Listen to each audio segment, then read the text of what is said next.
Bonsoir à tous, merci d'être présents ce soir pour ce webinaire sur les couleurs et le thème c'est comment intègre-t-on les couleurs.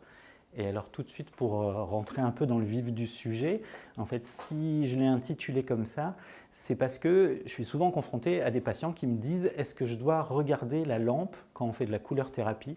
Est-ce que je dois regarder la lampe pendant le traitement? Est-ce que ça a une importance de regarder la lampe, de regarder les couleurs ou pas? Et bien en fait, on va le voir, c'est oui et non. Il y a à la fois des éléments qui vont passer, on va le voir, par la vision, par l'œil, et puis à la fois des éléments qui passent par le corps. Et c'est un peu pour vous redonner tous ces éléments-là qu'on vous présente le webinaire ce soir. C'est un webinaire d'UNEMI, donc on est une école de médecine naturelle et on donne pas mal de formations. Et les webinaires, l'idée c'est de vous donner l'envie d'aller plus loin, de venir suivre les stages en présentiel qui nous semblent vraiment très importants. On ne veut pas faire que de l'e-learning ou des choses en distanciel. Mais pour autant, en fait, on fait des webinaires pour vous donner quelques éléments et on a créé une chaîne YouTube qui s'appelle MyNemi. Et sur cette chaîne, MyNemi, vous pouvez retrouver déjà plusieurs webinaires. Un sur l'aromathérapie et la détoxination qui a été fait par Bruno Chacornac. Un sur l'apport de l'énergétique en ostéopathie. Il y en a un autre qui était autour du séminaire de médecine naturelle sur le système métabolique qu'on a fait en novembre. Il y en a un autre sur la détoxination, la cure qu'on présente ici au printemps, mais on avait fait un webinaire l'année dernière. Et il y en a un autre aussi sur la couleur thérapie, l'action des couleurs, que je vous invite à regarder si les couleurs vous intéressent, parce que ça va vous ouvrir un peu la vue sur l'action des couleurs, comment on peut travailler avec les couleurs et les différents outils avec lesquels on peut travailler sur les couleurs. Donc ça, c'était pour la partie webinaire que vous pouvez regarder. Alors, je voudrais remercier à la technique. Donc vous avez peut-être l'habitude si vous avez déjà regardé, mais il y a Sylvie Decat qui est ostéopathe et qui est à la technique ici qui va s'occuper du chat. Donc c'est elle qui va gérer notamment vos questions si vous avez des questions que vous pouvez poser dès à présent ou au cours du webinaire parce qu'il y a un temps de latence entre ma présentation et ce que vous entendez de 15-30 secondes. Donc n'hésitez pas à poser les questions si elles vous viennent pendant le webinaire pour qu'on puisse les évoquer à la fin du webinaire. Et puis Simon, qui est notre informaticien, qui gère un peu toutes les vidéos aussi, et qui est photographe. Donc il y a quelques photos que vous allez voir, la photo que vous voyez ici, quelques photos que vous allez voir qui sont liées à son travail de photographe. Et puis c'est lui qui gère toute la partie technique informatique pour nous. Donc je les en remercie. Et puis j'ai un de mes fils, Nicolas, qui est derrière la caméra. Voilà pour l'équipe qui est présente. Alors, comment intègre-t-on les couleurs? Le thème du webinaire. On va voir en 3 phases. La première phase, on va parler de la physiologie de l'intégration de la lumière et des couleurs. C'est pour justement vous redonner un peu les notions de comment on perçoit une couleur, comment on intègre une couleur. Et puis, dans un deuxième temps, on va voir des tests couleurs et vous verrez que c'est des tests qu'on utilise, nous, en chromothérapie et qui en disent beaucoup, je trouve, sur la façon dont on réagit aux couleurs. Donc j'ai ressorti 4-5 tests pour vous donner justement cette notion de la façon dont on réagit aux couleurs qui sont autour de nous. Et puis on aura un dernier temps de questions-réponses. Donc de nouveau, n'hésitez pas à poser des questions s'il y en a qui vous viennent. Donc on va démarrer par cette notion de physiologie, comment on intègre les couleurs au niveau physiologique, au niveau de notre corps. Donc il y a des choses qui vous paraissent évidentes, c'est par nos yeux, hein, on va le voir, par notre système nerveux. On va voir que ça va toucher aussi notre système glandulaire en fait par cet axe-là. Donc c'est la partie, voilà, quand les gens vous demandent est-ce qu'il faut regarder les lampes quand on fait de la chromothérapie, c'est cette notion, on a l'impression que seul notre organe d'essence en fait va nous donner la compréhension ou l'intégration en fait des couleurs. Mais on verra aussi que ça passe aussi par nos cellules, par notre corps, par nos organes, et on va pouvoir en fait, il y a des expériences qui ont mis en évidence l'action des couleurs sur les organes, sur notre corps physique. Et enfin, on verra qu'on peut avoir une vision plus énergétique de notre corps. Alors on fait une médecine énergétique, hein, au sein d'UNEMI, c'est vraiment une notion qui est importante pour nous, c'est toujours de faire l'équilibre et de donner cette notion, notamment des enveloppes énergétiques, dont je vais vous parler tout à l'heure. Et on verra qu'au travers de ces enveloppes, on est en affinité avec le monde des fréquences. avec le monde des sons, mais aussi avec le monde des couleurs, et qu'on va pouvoir travailler sur ces enveloppes énergétiques. On va pouvoir aussi diagnostiquer ou faire des tests grâce aux enveloppes énergétiques. Donc si on reprend dans notre schéma cette première notion qui est liée à l'œil, à la vision, donc c'est la première façon en fait, dont on intègre les couleurs. On va voir donc, ce que vous connaissez, en fait, l'œil et puis les systèmes qui vont nous permettre de voir les couleurs, d'intégrer la lumière. Et puis on verra à côté de la vision telle qu'on la connaît, une voie optique non visuelle, c'est-à-dire qu'on va intégrer des informations liées aux couleurs et à la lumière, mais qui ne vont pas avoir, j'allais dire, un réel impact sur le côté visuel, mais qui vont informer, on va le voir, en fait, notre système, notamment notre système limbique, et qui vont être en relation avec tout notre système limbique, donc nos émotions, la gestion de nos cycles, voilà, au sens large. Donc ça, c'est pour l'intégration, j'allais dire, physique liée à l'œil. Alors si on prend en premier lieu la vision, en fait, liée à l'œil, vous avez tous la notion que notre œil, c'est vraiment une caméra, entre guillemets, assez exceptionnelle qui permet d'intégrer en fait notre champ visuel, ce que nous voyons, et qui va, on voit en fait, vous voyez là sur ce schéma-là, au travers de notre cristallin en fait, qui va modifier les éléments, et bien, il va y avoir un point focal au fond en fait, de l'œil, qui va correspondre donc à la rétine, sur lequel va venir s'inscrire le champ en fait, visuel qu'on a vu, donc l'impact en fait, des éléments que nous voyons et la lumière et les couleurs qui vont venir impacter en fait, la rétine. Alors la rétine, elle se situe vraiment, vous le voyez en fait sur ces schémas-là, au fond du globe oculaire. Et puis ça va être une surface qui sera en rapport direct avec la lumière, mais la lumière, elle va être intégrée par des couches successives pour venir dans des couches les plus profondes.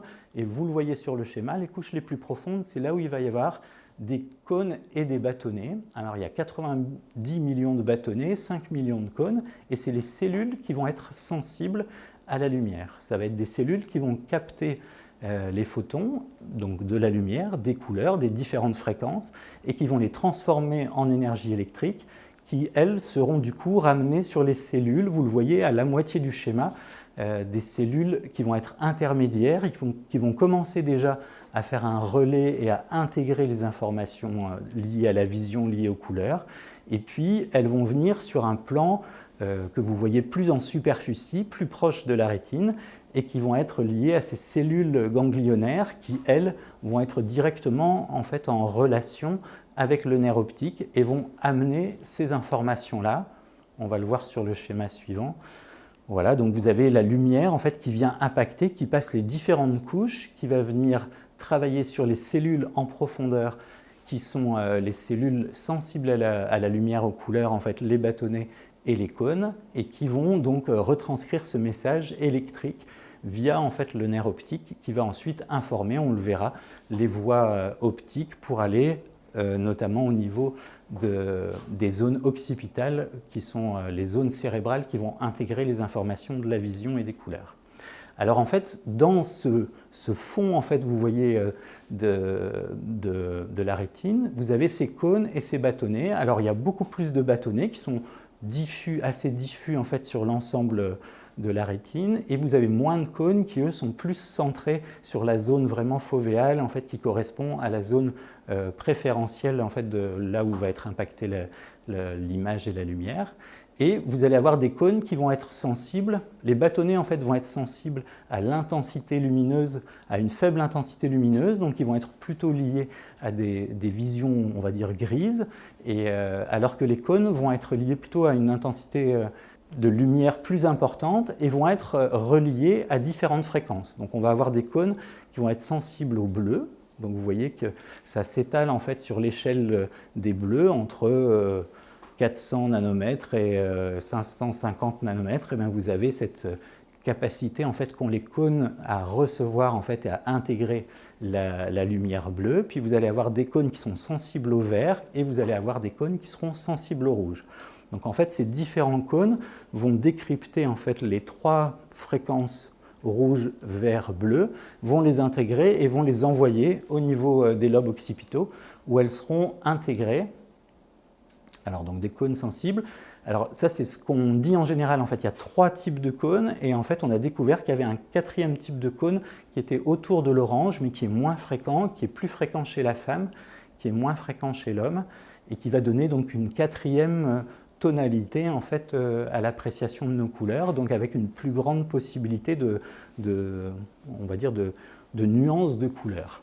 Et à partir de ces 3 couleurs, donc on sait que c'est les couleurs primaires et qu'à partir du rouge, du vert et du bleu, en fait, notre œil va pouvoir reconstituer l'ensemble des couleurs, l'ensemble des nuances pour donner finalement en fait, toutes les couleurs que nous apprécions. Donc en nous regardant un paysage, on est sensible à ces fréquences-là qui viennent impacter notre rétine, qui vont déjà être intégrées par les cellules intermédiaires, puis par les cellules qui vont être en rapport avec le nerf optique, et du coup, ce qu'on appelle les voies optiques. Voilà, ici sur ce schéma-là, vous voyez, vous avez du coup la description de des voies de la vision qui vont être en rapport avec d'abord le chiasme optique où on a un dédoublement en fait, entre la gauche et la droite, et puis en rapport ensuite avec les lobes occipitaux où on va intégrer les messages visuels et colorés. Alors là, je vous montre une autre planche qui est intéressante et qui montre le rapport entre les lobes occipitaux, que vous voyez ici colorés, et puis en dessous le cervelet. Et c'est juste pour faire un peu un clin d'œil par rapport à ceux qui suivent régulièrement nos séminaires, où on parle souvent du cervelet comme étant un peu le cerveau, entre guillemets, archaïque, mais sur lequel est venu se greffer le cerveau antérieur. Et ce cervelet, il est vraiment très lié à notre position, il est vraiment très lié à notre verticalité, donc il est très lié à la partie spirituelle de l'homme, et il est très en rapport avec les lobes occipitaux qui, eux, forment les images. Donc il y a un côté où on sait qu'en ayant des images ou en formant des images qui sont proches, le plus proche possible de la réalité, c'est-à-dire en étant en relation avec la nature, en ayant ces images-là en fait, au niveau de vos lobes occipitaux, ben, vous permettez une bonne connexion avec quelque chose qui est au-dessus de vous et qui est lié au cervelet qui parle par image. On sait qu'au niveau spirituel ou au niveau intuition, c'est souvent par image que les choses vous sont données et ce n'est pas par des mots ou de manière intellectuelle. Donc ça, c'était juste une parenthèse en fait, pour vous faire ce rapport qu'il y a entre les lobes occipitaux d'un côté et le cervelet qui est de l'autre. Alors ça, c'est la façon dont on a la capacité d'intégrer les couleurs au travers de notre vision. Et puis à côté de ça, en fait, on a découvert depuis une vingtaine d'années ce qu'on appelle la voie optique non visuelle, c'est-à-dire une capacité à être sensible à la lumière et sans doute aux couleurs, qui n'est pas liée au cône à l'intérieur de la rétine. Alors en fait, c'est lié à des cellules ganglionnaires, c'est-à-dire que si vous reprenez le schéma qu'on avait tout à l'heure, avec d'un côté les cônes et les bâtonnets très en profondeur, les cellules intermédiaires, et puis de l'autre côté, en fait, les cellules ganglionnaires rétiniennes, ces cellules ganglionnaires rétiniennes qui vont donner l'information directement au nerf optique, eh bien, on s'est rendu compte qu'il y avait une protéine, la mélanopsine, qui est un photopigment plus ancien que les opsines, qui sont les protéines qui permettent d'intégrer la couleur et les fréquences au niveau des cônes et des bâtonnets. Et donc, on a découvert dans les années 2000 qu'il y avait de la mélanopsine en fait dans certaines cellules ganglionnaires au niveau de la rétine. Et ça correspond, alors d'une part, ce n'est pas localisé uniquement autour de la fovea, c'est globalement sur l'ensemble de la rétine, et c'est que 2 ou 3% de ces cellules ganglionnaires qui ont cette mélanopsine. Mais ça veut dire qu'il y a une sensibilité de la rétine qui n'est pas visuelle, c'est-à-dire qui ne va pas donner une information au niveau du cortex, au niveau des lobes occipitaux, mais par contre qui va avoir ses voies propres qu'on voit sur ce schéma. C'est-à-dire que vous voyez en bleu les voies optiques dont je vous ai parlé tout à l'heure qui vont informer le cortex visuel en arrière. Et puis vous voyez les voies rouges qui sont, elles, liées en fait à ces voies non visuelles et qui vont informer ce qu'on appelle le noyau suprachiasmatique. C'est une partie de l'hypothalamus.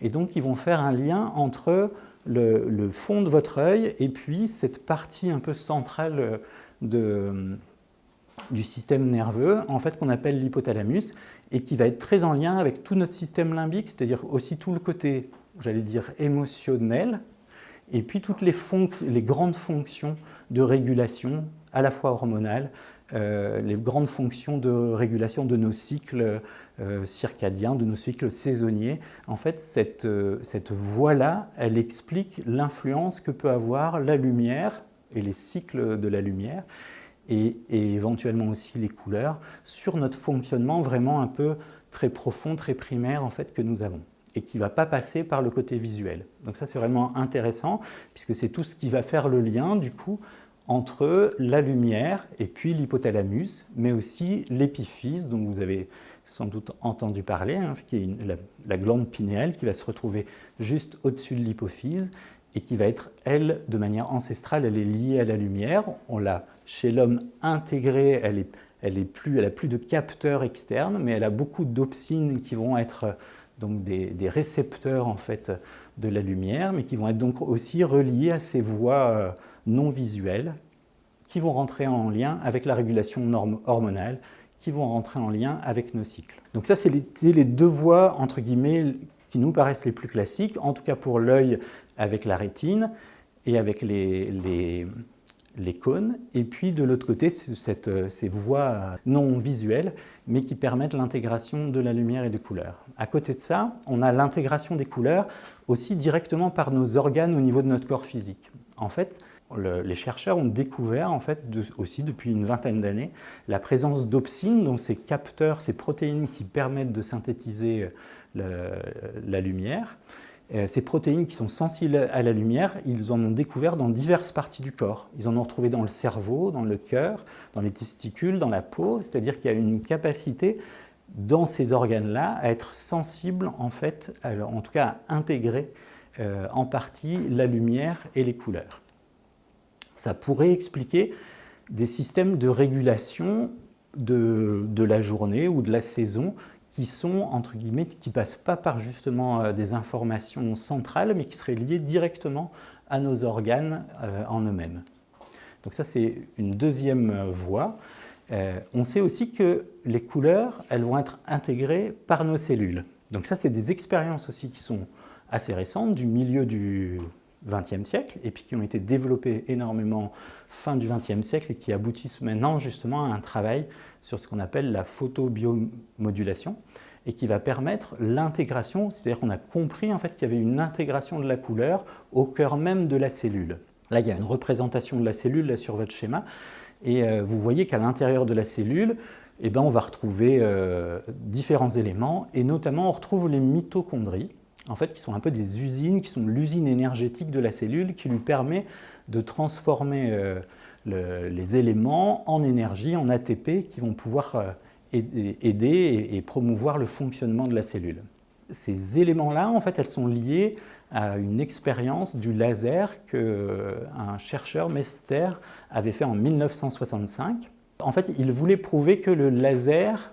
Enfin, il faisait des expériences pour montrer éventuellement la dangerosité du laser, c'est-à-dire que le laser pouvait engendrer des cellules tumorales. Et en fait, en tout cas la fréquence qu'il utilisait, le laser qu'il utilisait, n'amenait pas en fait de lésions tumorales, mais au contraire, il s'est rendu compte que quand il travaillait sur des souris et qu'il passait son laser en fait sur les souris, là où il avait fait des cicatrices, et ben ces cicatrices, elles régénéraient beaucoup plus vite, beaucoup plus rapidement, avec l'action de son laser et l'action d'une certaine couleur, que les souris qui n'étaient pas exposées au laser. Et il s'est dit, tiens, il y a quelque chose qui joue par rapport au fonctionnement vital en fait, et de régénération lié à la lumière. Et puis ces expériences, elles sont restées un peu dans l'oubli, elles ont été un peu cachées, et c'est une biophysicienne estonienne, Tiina Karu, qui a repris ces études-là, en voulant montrer que ça ne... Enfin, l'idée, c'était au départ de montrer que ça ne fonctionnait pas. Et puis, elle s'est rendue compte, en les faisant, qu'en fait, il y avait véritablement une action très profonde de la lumière. Et notamment, elle a utilisé plusieurs fréquences colorées, différentes fréquences colorées. Et elle a démontré que la lumière interagissait avec la chaîne respiratoire cellulaire au travers de la mitochondrie. C'est-à-dire qu'il y a une action de la couleur et de la lumière sur les mitochondries, sur l'activité mitochondriale. au-delà de ça, elle s'est rendue compte dans ses expériences qu'il y avait en fait une transformation bien au-delà de la mitochondrie. Il y avait une implication et ça jouait jusqu'au niveau du noyau cellulaire.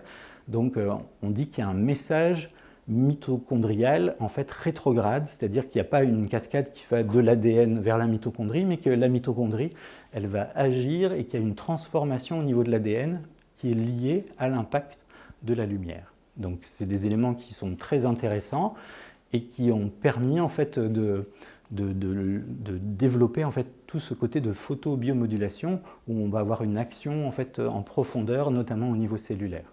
Une autre façon de voir l'impact que peut avoir la couleur sur nos cellules, c'est de parler du centrosome. En fait, le centrosome, c'est vraiment ce qui va donner l'architecture de notre cellule.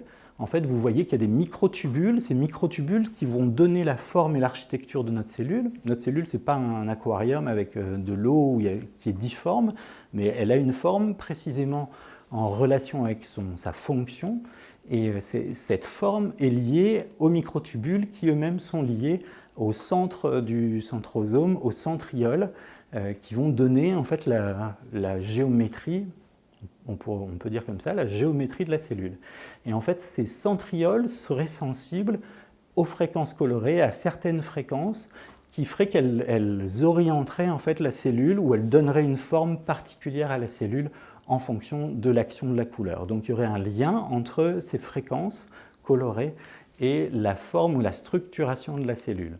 Donc relation entre la forme et les messages vibratoires colorés. Enfin, il faut parler des travaux de Fritz Albert Popp, qui est un biophysicien allemand, qui a écrit un livre qui s'appelle La biologie de la lumière, et qui, lui, a démontré qu'il y avait une communication entre les cellules qui se faisait via la lumière, via les biophotons, liés à un rayonnement cellulaire ultra faible, qui serait la communication dans le vivant, qui permettrait la communication entre les cellules et dans le vivant en général.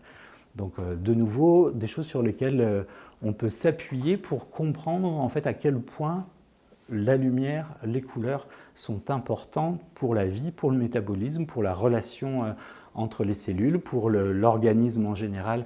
On l'a vu dans ses fonctionnements généraux au niveau hormonaux ou au niveau de ses cycles. Donc ça, c'est la vision, on va dire, scientifique qui a été développée fin du XXe siècle, qui est très développée actuellement.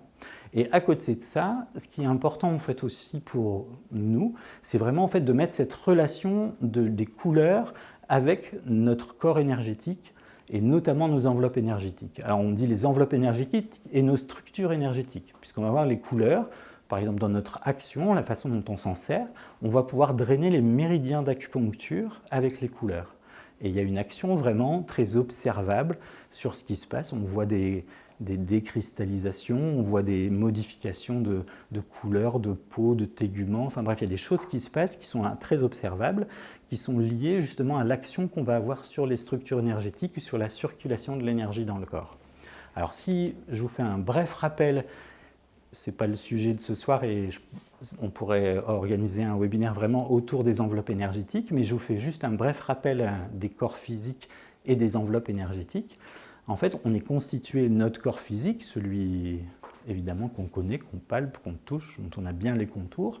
Et au-delà de ça, en fait, on a trois émanations. Une émanation qu'on appelle l'enveloppe physique, qui correspond vraiment à l'irradiation qui reste assez proche du corps physique lui-même. On peut sentir la chaleur à proximité du corps. On a une deuxième enveloppe qui est plus éloignée, à peu près d'une coudée, qui correspond à notre enveloppe émotionnelle. Et donc on dit l'irradiation du sang, la gestion du sang qui fait que cette enveloppe en fait, qui s'anime, qui s'expand et qui se rétracte, et qui va être donc liée à toute notre biologie, mais essentiellement aussi à nos émotions. Et puis on a une enveloppe mentale qui est le double de la coudée, voire beaucoup plus loin, qui correspond vraiment à une notion plus fine, qui correspond au monde des pensées, à la façon dont on a intégré les choses, dont on est relié au monde extérieur, mais au travers de voilà, ce qu'on pense du monde extérieur et qui fait justement un peu cette limite-là au niveau de notre enveloppe. Donc ces trois enveloppes, physiques, émotionnelles, mentales, c'est des enveloppes qui sont objectivables, on peut les palper, on apprend à palper ça quand on travaille notamment avec les couleurs ou quand on fait de l'ostéopathie énergétique. Et ces enveloppes, elles vont être vraiment en relation avec les éléments qui sont compris dans l'enveloppe. C'est-à-dire l'enveloppe émotionnelle, c'est quelque chose dont on a tous l'expérience, puisqu'on a tous senti quelqu'un qui était triste, quelqu'un qui était en colère, quelqu'un qui avait beaucoup d'émotions en lui, quelqu'un qui avait peur. Et c'est vraiment cette enveloppe qui se met en relation avec la nôtre et qui nous donne cette capacité de sentir en fait ces choses-là. Notre enveloppe mentale, de nouveau, c'est quelque chose dont on a l'expérience. On sait que quand on approche quelqu'un, on sait qu'on peut lui parler de quelque chose, ou on sait qu'on ne pourra jamais, entre guillemets, lui parler de quelque chose, parce qu'on sent que la personne est fermée à ce niveau-là. Ça, c'est notre proximité, c'est notre sensibilité à son enveloppe mentale au travers de notre enveloppe mentale. Donc ces enveloppes, elles sont très en lien, justement, donc avec le côté plutôt physique, le côté émotionnel, le côté mental, et elles vont intégrer ces champs vibratoires que sont les couleurs, que sont aussi les sons, que sont toutes les vibrations, mais elles vont intégrer les couleurs.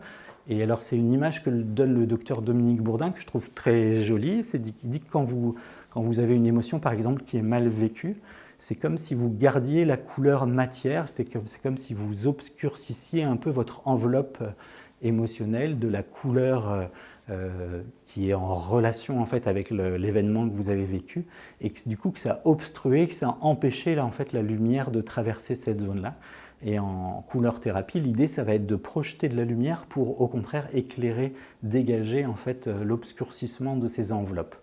Donc il y a vraiment une notion de relation entre les couleurs. Quand vous présentez un filtre, quand vous présentez une couleur, vous allez animer ou au contraire vous allez rétracter l'enveloppe en fonction de l'affinité qu'a la personne avec cette couleur, qui va soit l'aider, lui permettre de refaire des expériences en rapport avec le symbole que représente la couleur, ou au contraire l'aggraver et le bloquer et ne lui permet pas en fait de faire d'expérience parce que ça a été une blessure ou une expérience teintée de cette couleur-là qui aura été trop difficile à traverser. Donc voilà la troisième façon d'envisager cette relation en fait avec les couleurs, cette intégration avec les couleurs au travers de nos enveloppes énergétiques ou de nos structures énergétiques en général. Et ces enveloppes, elles vont nous permettre aussi de tester justement notre affinité, le besoin qu'on a dans une couleur ou la réaction qu'on a par rapport aux couleurs. Donc ça, c'était le premier temps pour vous expliquer un peu cette physiologie. C'est important parce que de nouveau, les gens ou sinon ont toujours l'impression que quand on vous passe une couleur, c'est quelque chose qui doit passer par le cerveau, quelque chose qui doit passer par l'organe d'essence, alors qu'en fait, on le voit, toutes nos cellules en fait, peuvent réagir. Et puis ces enveloppes énergétiques, pour moi, qui sont la base vraiment, parce que c'est elles qui vont avoir une influence très forte sur notre corps physique. Pour ceux qui connaissent un peu l'ostéopathie, les fascias, vous avez vos fascias, vous avez vos enveloppes physiques, et vous avez vos enveloppes énergétiques, et l'ensemble est relié. Donc quand vous avez une fixation quelque part, quand vous avez un blocage quelque part, vos enveloppes énergétiques, elles sont en relation avec ce blocage, et du coup les couleurs, elles vont permettre de révéler ces choses-là et de travailler sur ces choses-là. Donc ça, c'était cette notion d'intégration des couleurs. L'idée, c'est de venir maintenant plus sur un exemple, plusieurs exemples en fait, de tests de couleurs, et ce que vont nous dire ces tests sur notre relation au monde coloré. Parce que c'est des expériences qu'on fait tous les jours quand on fait des tests couleurs. Quand vous vous mettez en relation avec les couleurs, elles transforment les choses et puis elles vous disent des choses sur ce que vous êtes en train de vivre. Et pour moi, c'est toujours assez étonnant, assez exemplaire. Alors du coup, je vais vous parler très rapidement du test, la façon dont on le fait, et puis je vais vous montrer des résultats pour vous mettre en adéquation le résultat du test et puis ce que les gens vivaient ou ce qu'ils disaient de leur situation au moment du test. Alors le test couleur qu'on utilise, en fait, qu'on appelle le chromotest, c'est un test qui a été mis au point par Pierre Van Obergen, qui est un chromatothérapeute suisse qui donne des formations, qui a développé ce test qui est assez génial, parce que très simple, très facile à utiliser, mais donnant beaucoup d'éléments. Et puis c'est un test qui a été développé par le docteur Dominique Bourdin dans son approche de la chromothérapie. Donc, en tout cas, moi c'est comme ça que je l'ai appris au départ, c'était avec le docteur Bourdin. Là, je vous montre, quand vous faites ce test, c'est un test qui se fait sur un ordinateur, et vous avez une grille. En fait, vous voyez, vous avez 12 lignes, et à chaque fois, sur ces 12 lignes, vous avez 8 couleurs qui ont été tirées de manière aléatoire en fait, par l'ordinateur. Et on va vous demander d'enlever sur chaque ligne les 4 couleurs que vous aimez le moins. Donc, ce n'est pas les couleurs que j'aime et que je mettrai chez moi, ou les couleurs que je porte. C'est vraiment ma réaction quand je regarde ce quadrillage. Il y a des couleurs que j'aime, et puis il y a des couleurs, j'ai envie de les enlever, ou je trouve qu'elles ne vont pas bien avec les couleurs qui sont autour, donc je les enlève. Donc il y a un côté très... où il y a un peu de lâcher prise, il ne faut pas faire ça de manière intellectuelle en se disant je vais enlever tous les bleus, je vais enlever tous les jaunes, mais on le fait plutôt vraiment en fonction de les couleurs, avec les couleurs qui sont autour, et de voir quelles sont les couleurs qu'on a envie d'enlever. Donc progressivement, quand vous avez fait votre test, eh bien, vous avez sur chaque ligne enlevé les 4 couleurs, et puis il va rester les couleurs que vous aimez le plus, et on va pouvoir représenter, donc vous avez le schéma ici, la façon dont vous réagissez, dont vous intégrez le monde coloré qui est autour de vous.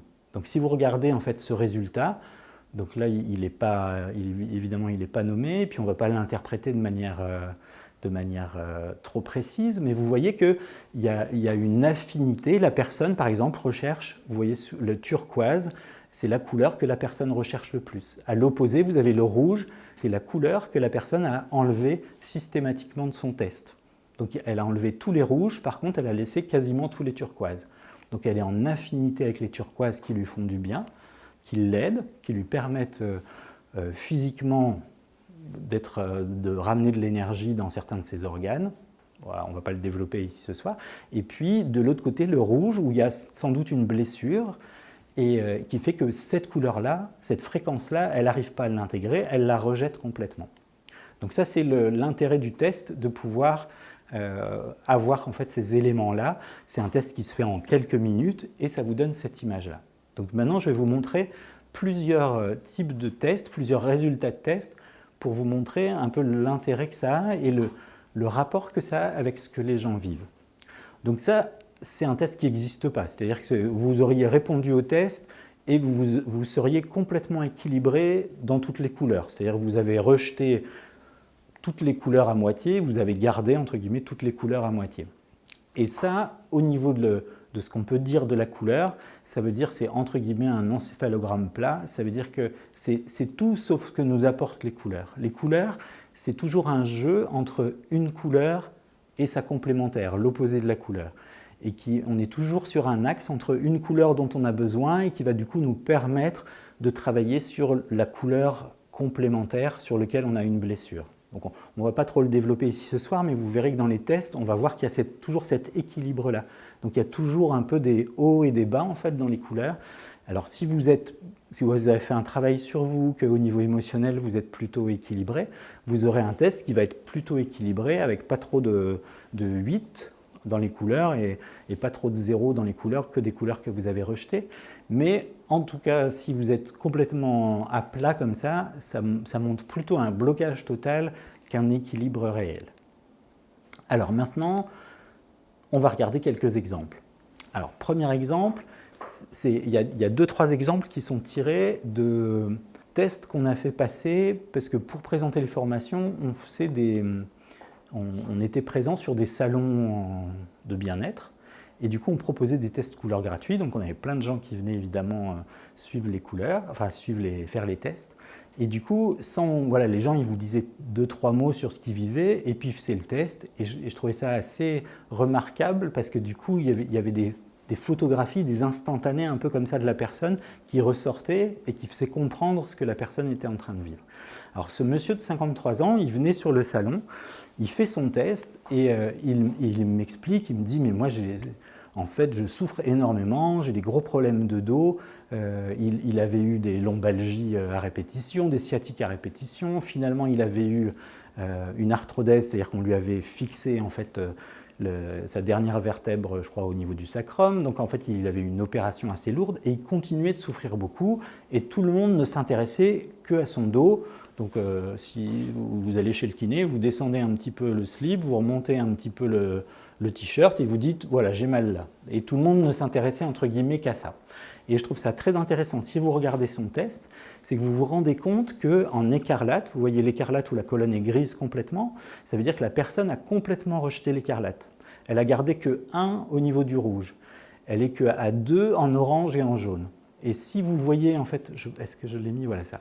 Si vous représentez les couleurs par rapport à la zone à laquelle elles correspondent, vous voyez que ces basses fréquences, l'écarlate, qu'elle a rejeté complètement, correspond vraiment aux fréquences les plus basses dans le corps. Donc ça va correspondre vraiment à vos racines, à la partie pelvienne vraiment la plus profonde. Le rouge, il va correspondre aussi en fait à la partie pelvienne. L'orange, il va correspondre déjà plus au niveau de la région abdominale basse. Le jaune, il va répondre plutôt à la partie digestive médiane. Donc vous voyez que toutes ces couleurs-là qui sont en difficulté, elles montrent une blessure, un manque d'énergie important au niveau de cette zone, en fait, là où il a ses signes, en fait, c'est-à-dire là où il a cette difficulté au niveau lombo-sacré, les douleurs au niveau lombo-sacré. Et à l'opposé, on va retrouver, vous voyez le turquoise, cette fois-ci, lui qui est à fond, qui est à 8. Et il faut savoir que le turquoise, c'est la couleur complémentaire de l'écarlate. Donc la personne à 0, entre guillemets, en écarlate, il n'y a pas d'énergie, il y a une blessure qui correspond à un symbole particulier. Par contre, il y a beaucoup en fait, d'énergie au niveau de turquoise, il y a beaucoup d'attentes, de demandes au niveau du turquoise. Et le turquoise, ça correspond, on va dire, au côté affectif. L'écarlate, ça correspond vraiment aux racines de la personne. Moi, au niveau des symboles, ce que je dis dans ces tests-là, c'est que l'écarlate, c'est la façon dont j'ai été reconnu par mes plus proches, par mes parents quand je suis né, par ma famille la plus proche, par ma femme, mes enfants. Et le turquoise, c'est ma capacité d'aimer ou de me sentir aimé par l'autre. Et donc, il y a vraiment une problématique à ce niveau-là où on s'intéresse qu'à la région à laquelle il a mal, mais d'un autre côté, il y a un équilibre. C'est quelqu'un qui était très dans l'affectif. D'ailleurs, quand il racontait son histoire, il y avait beaucoup d'émotions qui passaient. Et on sent qu'il a besoin qu'on s'occupe de lui, qu'on le reconnaisse, qu'on le prenne en charge, qu'on lui amène de l'amour.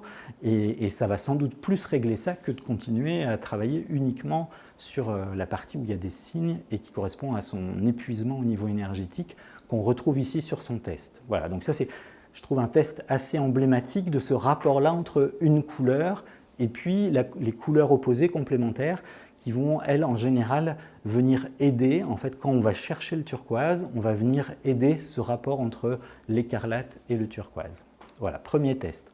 Deuxième test, c'était toujours pendant un salon. C'était une petite dame toute gentille qui vient faire son test, qui était très emballée par l'idée de faire un test couleur. Donc elle fait son test, je vois le test apparaître, elle ne m'avait encore rien raconté, et elle me dit bah alors qu'est-ce qu'on peut dire? Et là j'étais très embêté, parce que il n'y a pas grand-chose à dire. C'est un test, entre guillemets, très équilibré. Vous voyez, tout est autour, c'est un peu l'encéphalogramme plat que je vous disais tout à l'heure. Tout était très équilibré. On voit que c'est autour de 4, 4, 5. Et il y a une seule chose, l'indigo qui est à 0. Alors je lui dis, bah voilà, c'est plutôt un test équilibré. Ça veut dire que vous n'êtes pas fâché, entre guillemets, avec les couleurs. Vous avez un rapport, vous avez sans doute un peu travaillé sur vous, vous avez fait un chemin, tout ça. Et puis, par contre, l'indigo qui a une blessure, qui a une difficulté. Et je lui dis juste un mot clé qui correspond à l'indigo, en fait, qui est le retour de l'expérience vécue. Elle me dit « Ah, ça va, j'ai compris ». Alors, je dis « Ah bon ?» Et alors, c'est souvent ça avec les couleurs, c'est que c'est pas vous qui donnez l'interprétation, c'est les gens vraiment qui vont amener les éléments qui sont en rapport avec ça. Et elle me dit « Ben voilà, j'ai perdu mon mari il y a 2 ans, et alors elle vous explique que, entre guillemets, par rapport à toutes les autres couleurs, tout va bien. C'est-à-dire qu'elle se sent en sécurité, qu'elle a ses enfants qui sont autour d'elle, qu'elle a les moyens financiers voilà, pour vivre, et donc elle n'a pas de soucis à ce niveau-là, qu'elle-même elle a des convictions par rapport à ce qui se passe après la mort, et donc elle a confiance dans le fait qu'il se passe quelque chose après la mort. Ça correspond au pourpre, par exemple. Qu'elle se sent aimée par ses enfants, entourée par ses enfants, qu'elle a des réseaux d'amis, qu'elle ne se sent pas seule. Mais elle ne comprend pas pourquoi il est parti. Étonnant. Ça veut dire que elle vous décrit son test couleur.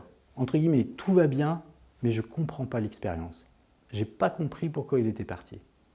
Voilà. J'avais trouvé ça très fort par rapport au test couleur parce que voilà, elle signait ce fait que dans l'indigo, dans le retour de l'expérience vécue, il y avait un truc qu'elle ne comprenait pas, qu'elle n'arrivait pas à intégrer. Donc voilà, sans aller plus loin par rapport à ce qu'on pourrait lui proposer.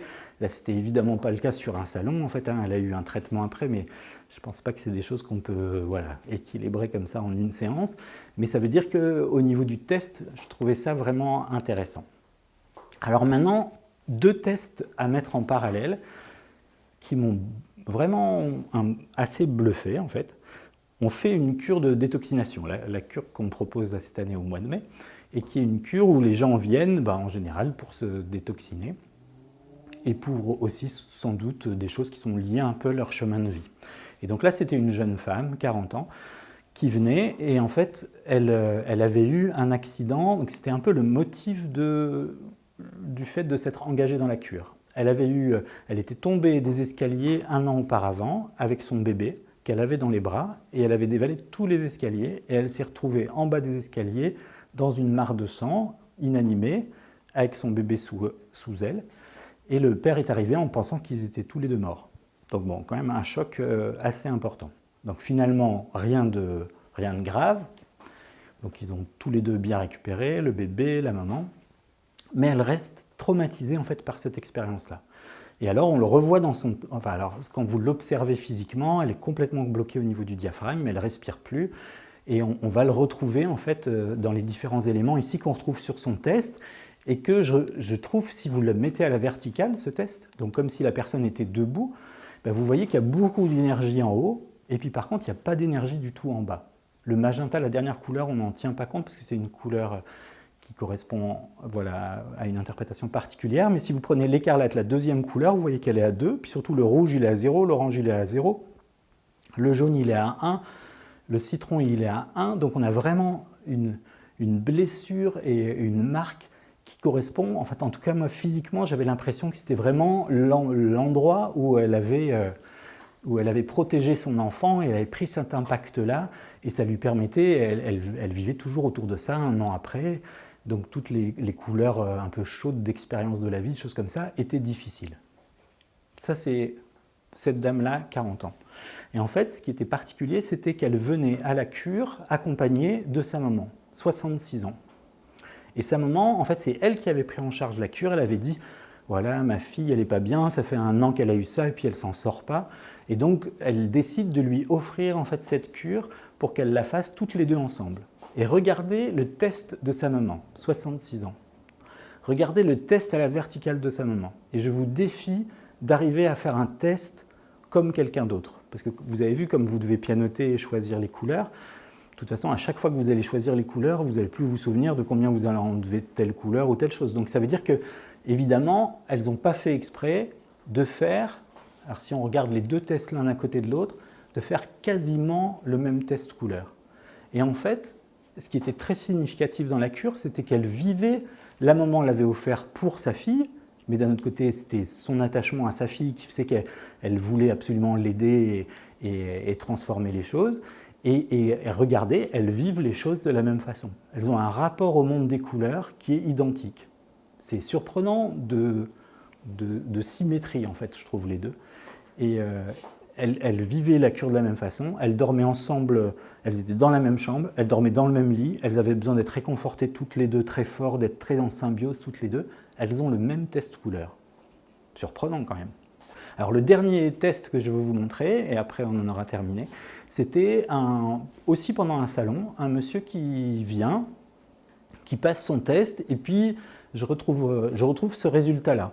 Alors de nouveau, je ne sais pas trop comment l'interpréter au départ, si ce n'est que vous le voyez vous-même. Ce qui paraît évident, c'est qu'il est à fond dans le rouge, dans le vert, dans le bleu, et puis les autres couleurs, du coup, un peu moins. Et je ne voyais pas trop, puis je lui disais, tiens, c'est rigolo, le rouge, le vert, le bleu, c'est les 3 couleurs célestes. C'est celles qui nous relient au monde de lumière. On a 3 couleurs matière, qui sont le magenta, le jaune et le cyan. Et puis on a 3 couleurs célestes, le rouge, le vert et le bleu. Alors il me dit, ah, ça me parle. Je lui dis, bon, vous pouvez me raconter un peu plus tout ça? Il dit, voilà, ça fait 3 mois que je fais de la méditation autour du cœur. En fait, vous avez la méditation du cœur. Et ça fait 3 mois que je me suis mis là-dedans à fond. et je fais ça tous les jours. Et ben voilà, il est branché plus que sur les 3 couleurs célestes. Assez rigolo quand même, c'est-à-dire qu'il se branche lui-même, entre guillemets, sur un côté, entre guillemets, moins vie courante, moins les tracas quotidiens, les choses comme ça, mais il se branche sur ces 3 couleurs-là qui du coup l'amènent en fait sur ces fréquences-là. Voilà, donc ça c'est le dernier test que je voulais vous montrer, je crois. Voilà, ça c'est la représentation verticale, vous voyez que du coup il est branché avec ces 3 faisceaux, avec ces 3 couleurs célestes. Voilà les éléments que je voulais vous donner, les éléments que je voulais vous donner sur l'intégration des couleurs, les éléments que je voulais vous donner sur les tests pour vous montrer l'implication, l'intrication qu'on a avec le monde coloré qui est toujours surprenante. Quand on fait des tests comme ça chez les gens, le résultat des tests, vous le voyez quasiment en fait sur la personne parce qu'elle porte toujours une couleur qui va être en lien avec le résultat de son test. C'est-à-dire que spontanément, intuitivement, les gens, la façon dont ils vont s'habiller, sauf s'ils sont très mentaux et qu'ils vont chercher des dogmes en s'habillant que en noir, que en ceci, que en cela, mais sinon on va toujours aller chercher la couleur qui nous fait du bien.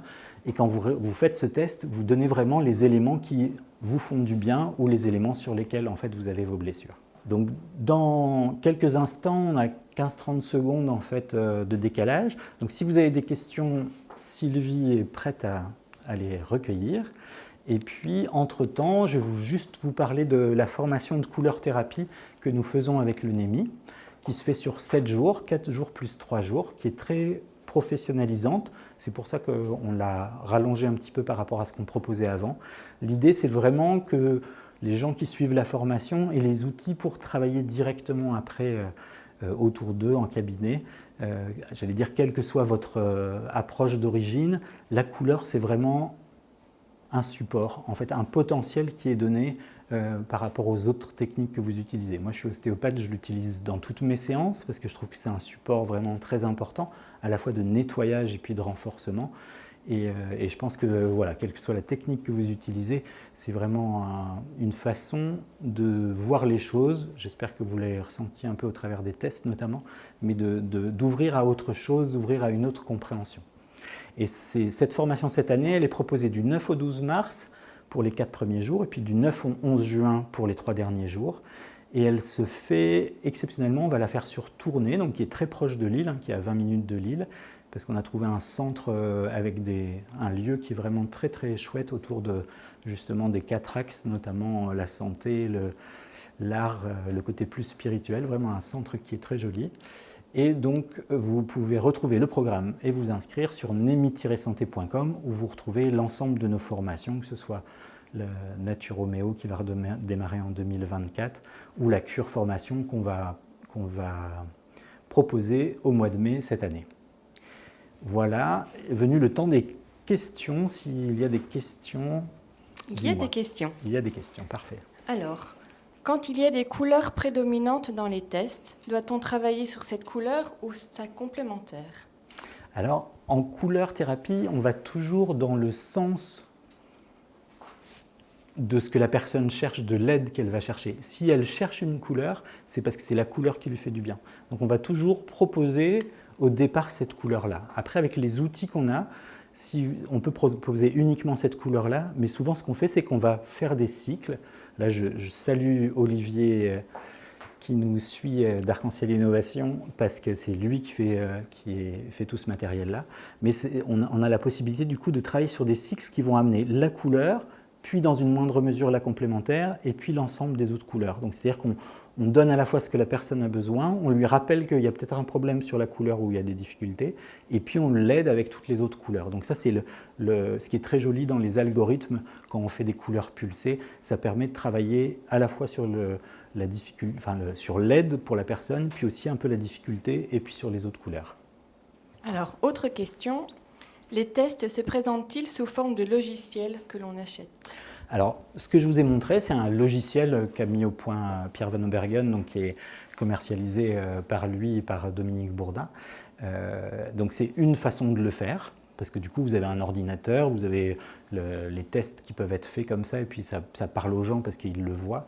Après, on peut tester, au travers des enveloppes, on peut tester le besoin en couleur qu'a la personne. Donc on peut retrouver le même type de résultat en testant en fait sur voilà, combien j'ai besoin de cette couleur, et puis on fait ce qu'on appelle un colorgramme, où on va du coup retrouver ces informations sur les couleurs qui me font du bien et les couleurs sur lesquelles j'ai des difficultés. Donc on n'est pas obligé de passer par le logiciel. Le logiciel, c'est évidemment simple et puis ça donne un côté très visuel pour les gens.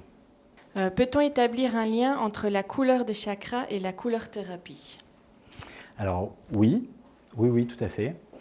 Il faut savoir que, alors nous on parle plutôt dans nos formations de centre énergétique que de chakras, mais globalement en fait c'est la même chose, et qu'on a un étagement, on a plusieurs façons de voir les couleurs. On peut voir les couleurs comme l'aspect tempéramentiel des couleurs, ce qu'elles nous apportent, entre guillemets, en chaud, en froid, en activité.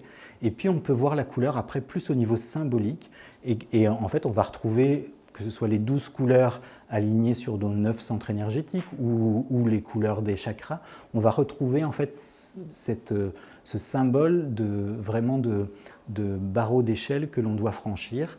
Et du coup, on va pouvoir savoir si la personne elle a des difficultés. Par exemple, tout à l'heure, la personne, vous voyez que, entre guillemets, tous ces chakras du bas, ils étaient complètement bloqués, et puis qu'elle était ouverte en fait sur le côté plus animique, le côté plus émotionnel, mais aussi plus animique.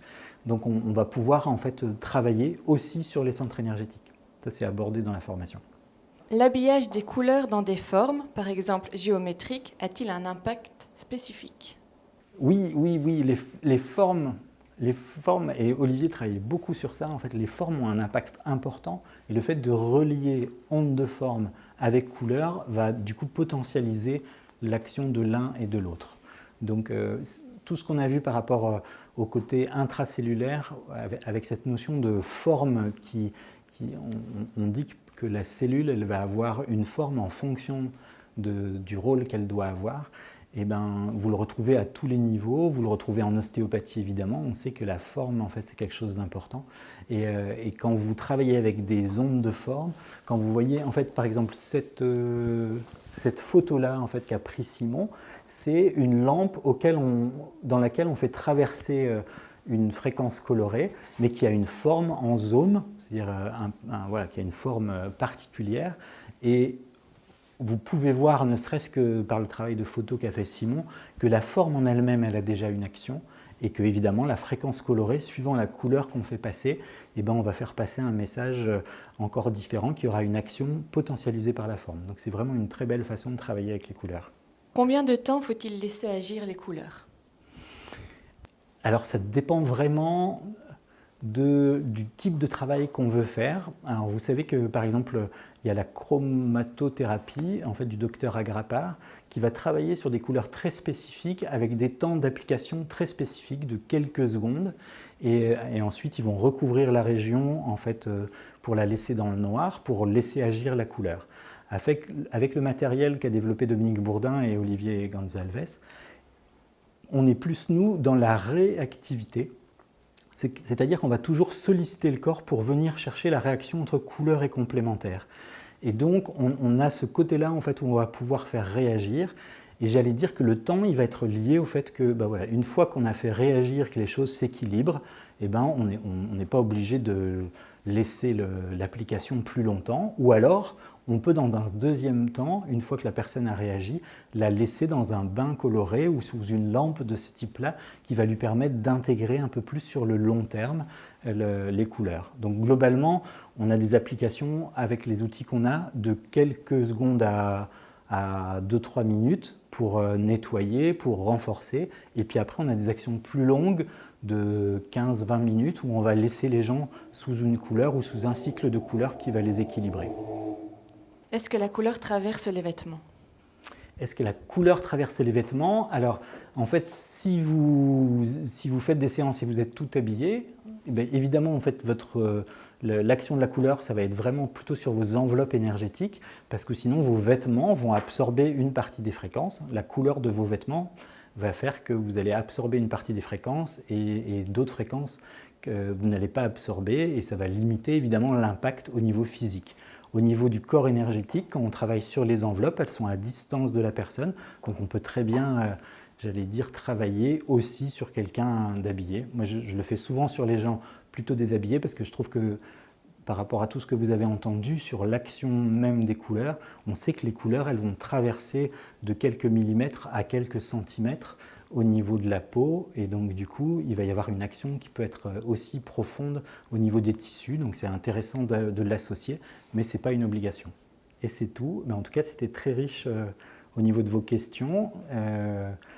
J'étais très heureux de vous présenter toujours ce travail sur les couleurs, c'est quelque chose qui me tient très à cœur, parce que de nouveau, dès que vous parlez des couleurs, il se passe quelque chose, il y a quelque chose qui change un peu de niveau quand on fait des tests, quand on travaille avec les couleurs sur les gens, ils ne parlent plus de la même chose, ils n'envisagent plus les choses de la même façon. Donc il y a vraiment une belle relation en fait, comme ça qu'on peut avoir en thérapie avec les couleurs. Merci de votre présence et puis au prochain webinaire, vous savez que Bruno Chacornac a proposé de faire plusieurs webinaires sur l'aromathérapie et la détoxination, donc on attend ces dates de pied ferme pour vous proposer ça et on en fera sans doute un sur la cure de détoxination d'ici un mois et demi. Voilà, bonne soirée à vous et au plaisir de vous retrouver.